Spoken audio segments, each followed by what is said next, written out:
From movie star to national idol, men, young and old, desired and were inspired by her. And women, well, mostly they just wanted to be her. She has reigned as Bollywood's most glittering star, Madhuri Dixit. Just let your thoughts, your dreams unfold.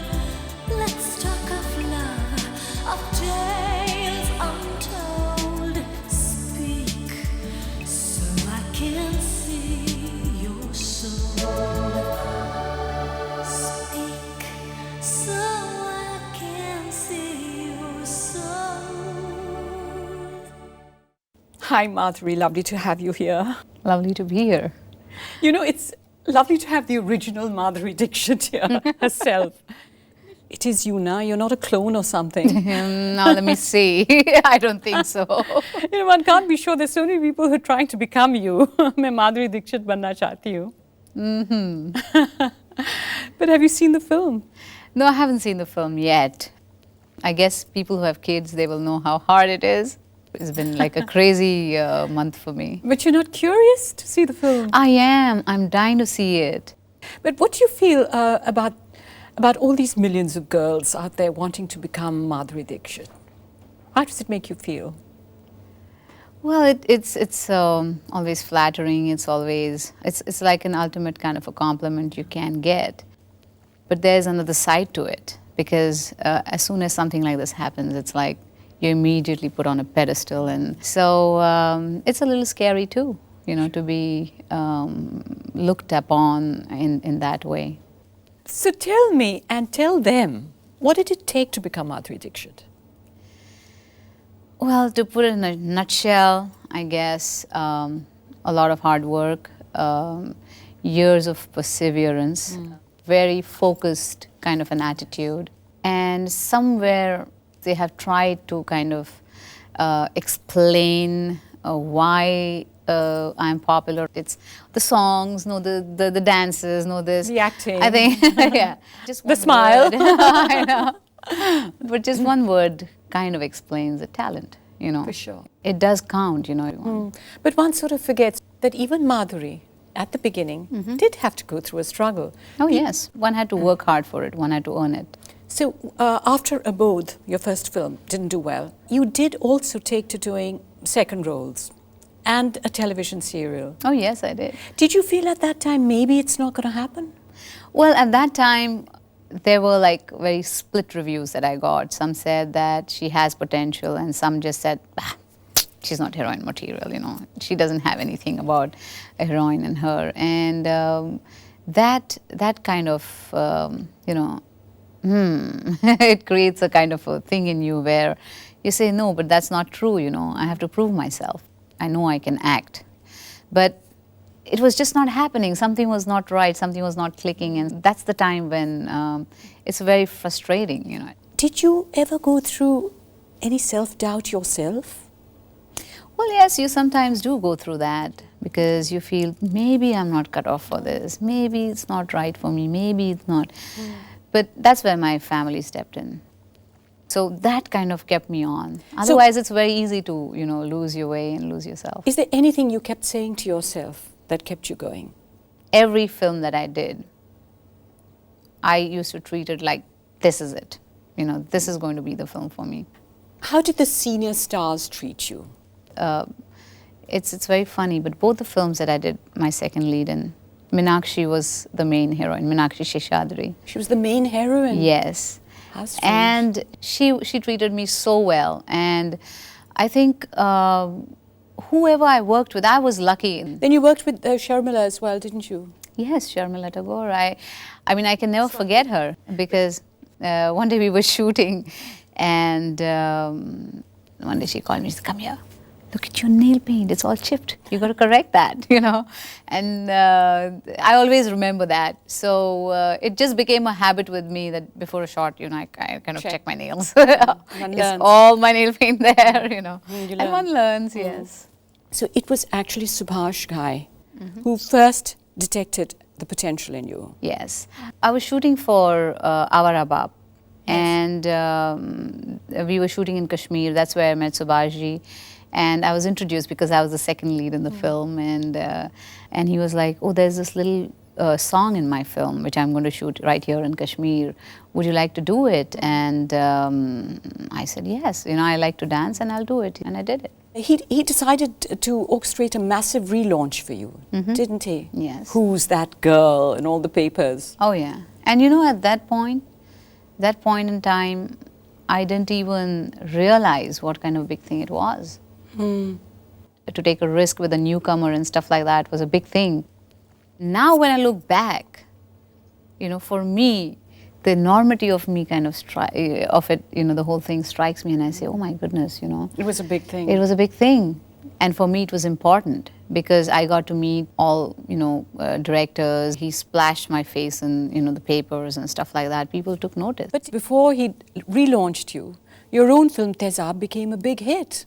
It just so happened that, you know, Tezab was the first thing that released and became a big hit. And Madhuri started counting.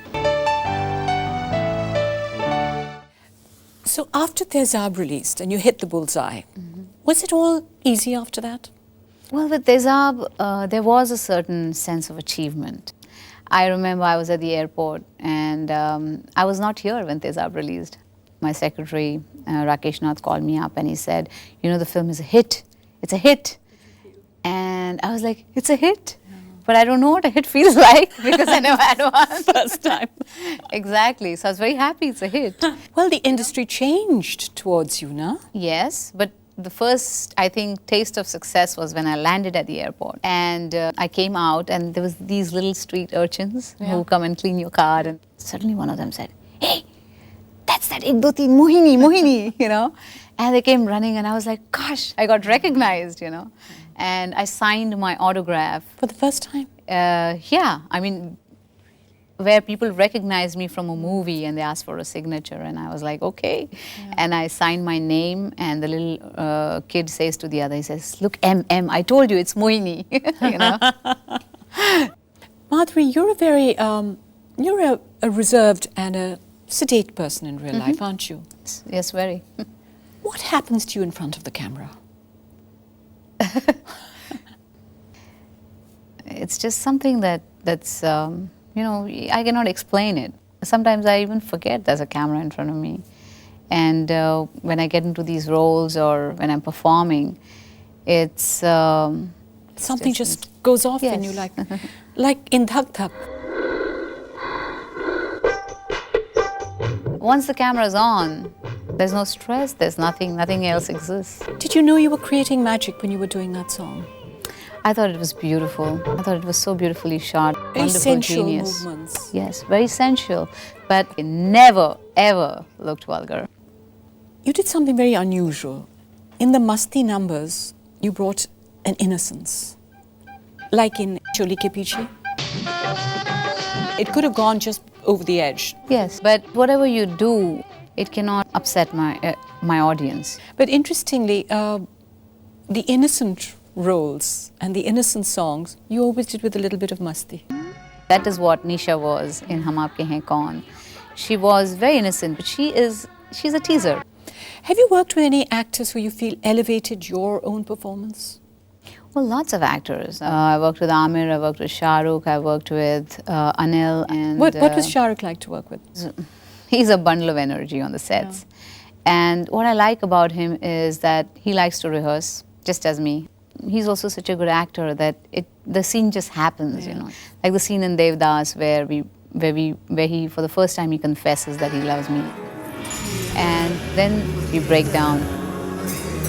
And then there's a little laughter. And that just happened on the set. It was not planned, it was not in the script. When you're working with a good actor, the give and take is so good that it inspires you. Are any of these guys today your friends?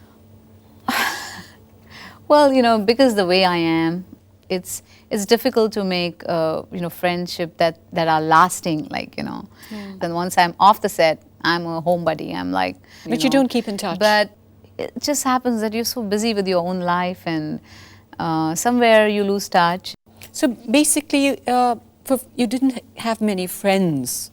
Not the kind of friends that I would call friends. Like I have friends from my school and, Yeah. you know, people I've grown up with. Okay, so you're reluctant to make new friends. Uh, Maybe. maybe. Maybe it's that trust factor.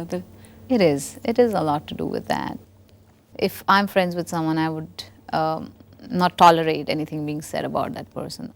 The loyalty and the kind of thing I would go to bat for anyone that's my friend. But you don't always find that everywhere.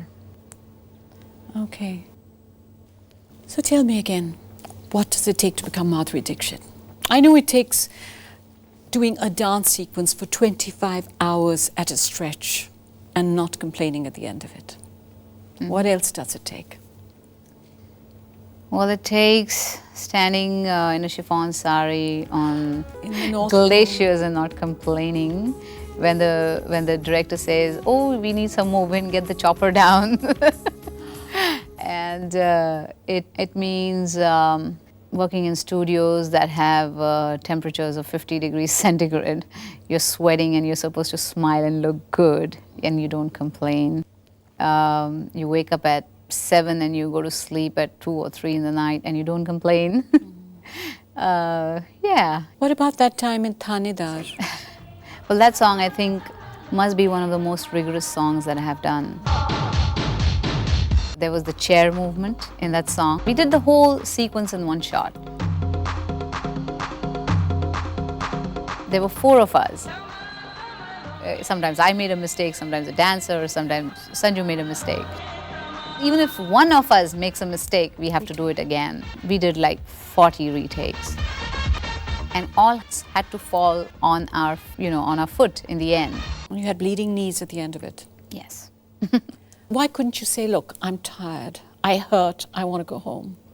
That's just the way I am. If I'm not getting it right, I'll do it 1,000 times, but I have to get it right. So it takes grit.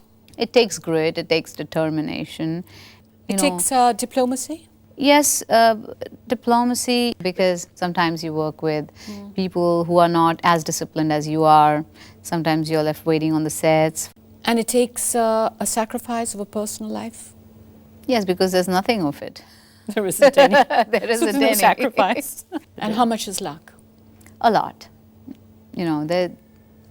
There's some things that are just beyond you. You do your best and whatever happens, happens. There are still so many intangible kind of things that happen during the making of a film or when a film is released that it's not in your hands. You need someone up there watching you. Today you have seen stardom at its glittering best.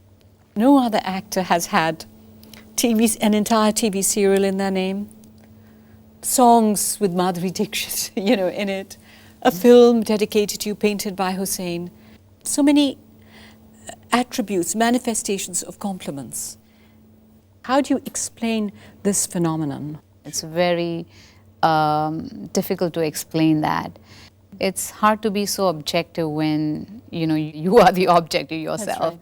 I think it's because somehow Madhuri Dixit became a part of our Indian culture. Well, I don't know, it's pretty hard to explain. Like I said, there was someone watching over me. I didn't do anything. So when the Pakistanis said that they would barter Kashmir for you, did you get worried? Oh my God. I wasn't worried. I was a little skeptical about that. I was like, oh my goodness,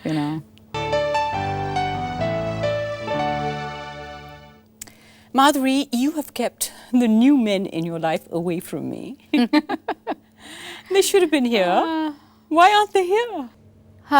You'll have to ask him that. Okay. For years, the press predicted that you're going to marry a doctor in the US. And you did exactly that. Well, they even got me married for 7 years, non-stop, to someone or the other abroad. Yeah, but for once they got it right, that you're going to marry a doctor. Yeah, even I didn't know that I'm going to marry a doctor. It's just that so happened I met him and it was just that, yeah, I would love to meet him again. You knew instantly, did you? I just knew. I don't know whether it was instantly or, it was in our consecutive meetings after that, but I just knew that this is the person for me. But even your parents were very surprised at your swift response. Yes. They were like, why didn't you think about it some more? And I'm like, no, I What don't was it need about to think. him? Something about, I think on some grounds we were very similar. We have the same kind of loyalties, the same kind of sincerity, very down to earth, both of us. And yet in some ways we are very different. But in that first meeting, what appealed to you about him? I think just the fact that I could meet him like any other person, you know. Because when you're an actress, you have a baggage that you carry with you. Usually, it's like what people have heard, what they've read, and a star kind of a thing. But there was no preconceived notion in his mind. There was, you know, for him it was like meeting a new person, and for me it was like meeting someone who didn't know me. And that wouldn't have happened in India. It was not possible in India, because you know, there would hardly be anybody who didn't know me. Yeah, and not only that, because in India, people are either threatened or in awe of a star. Yes, They can never yes, treat you normally. Yes. And I think that is what happened with me when I met him, because he had no idea what kind of a star I was. That's a very good thing, I think, in one area. But by not knowing, he's also missing out on 18 important years of your life. Don't you feel that? Wouldn't it be fun introducing him to those 18 years, next 18 years of my life? Can you? Yeah, it'll be fun. Did he take a crash course in Hindi cinema after he met you? Well, not exactly. We kind of, me and his mom, we kind of try to show him one of my films and say, look at this song, look at this song. And he's like, can't we do something else? Let's go out and do something. So he's not very impressed with Bollywood. Not Bollywood really. films. It's like he's never watched a lot of films, Bollywood films. So It's a different sensibility, you know. It's a different sensibility, and but he loved Devdas. He is like the average American in that sense, who hasn't been exposed to Hindi cinema, Yes. who doesn't know any Bollywood star. So I think the only star he recognized in my reception was Mr. Amitabh Bachchan. He had seen his film when he was in school, and that was Amar Akbar Anthony. okay. So he's like, yes, I think I know that face. I'm like, yes, you know him because of that film. Okay. So tell me, did you date? Did you go? Yes, we did. We went out for a while. The marriage was not an arranged marriage as such. It's, I mean, we met at my brother's place, but finally what happened was our decision. And, you know, a lot of times you meet people and you're like, oh, you don't want to meet that person, I guess. You're like, oh, no. But, yeah, after I met him, it was instantly. It was that I told my mom, yeah, I'd love to meet him again. Mom took a double take, what? And I'm like, yeah. And we met, we dated, and it was funny. Because the first time we met, he said, oh, let's go mountain biking. And I swear I had not sat on a bicycle for the past 20 years. And I'm like, okay, let's go. And Mom, what's wrong with you? Do you know what it involves? And I'm like, oh, yeah, you just sit on a bike and you go. And once we went there, that was when I knew what mountain biking is. I came down slopes I never imagined myself doing. And I literally was frightened out of my wits. I looked back and I said, oh, did I just come down that? So, and after a while I had to tell him, I said, you know what, I don't think I have done this. I hope he appreciated the effort. Oh, yes. And he said, you've never done this before? And I'm like, no. He says, you are brave. Yeah, it was not brave of you to try. It was stupid too. I mean, I could have fallen and hurt myself and he would be alone in the middle of nowhere, you know. Had to carry you back. Carry me back. That would have been romantic. Very romantic. That would have been a very quick beginning. Exactly. What did he say he fell in love with in you?